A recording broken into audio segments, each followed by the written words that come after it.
আমি মোহাম্মদ নজরুল ইসলাম নিশান, বগুড়া জেলার সারিয়াকান্দি উপজেলার ছাত্র দলের নির্বাচিত সভাপতি।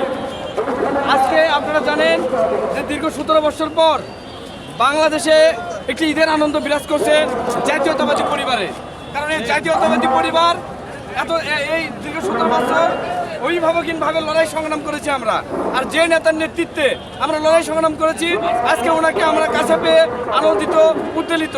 আমরা বগুড়া 1 আসনের মনোনয়নপ্রাপ্ত আলহাজ কাজী রফিকুল ইসলাম ভাইয়ের নেতৃত্বে সারিয়াকান্দি থেকে যুবদল, ছাত্রদল, বিএনপি এবং অঙ্গ সহযোগী সংগঠনের প্রায় 2000 নেতাকর্মী নিয়ে এই ঢাকার এই এক্সপ্রেসওয়েতে আমরা অবস্থান করছি।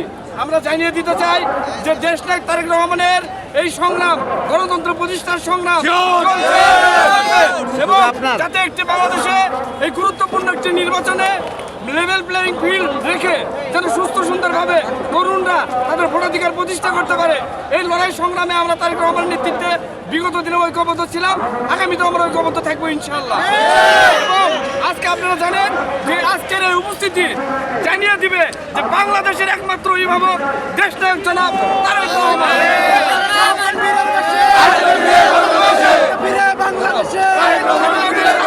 রক্ষার একমাত্র অভিভাবক দেশনায়ক জনাব তারেক রহমান, গণতন্ত্র প্রতিষ্ঠার একমাত্র অভিভাবক জনাব তারেক রহমান। আপনারা আজকের উপস্থিতি থেকে আমরা এটাই প্রমাণ করে দিব ইনশাআল্লাহ। ভোট দিবেন কিসে? জোরে স্লোগান দেন। ভোট দিব কিসে?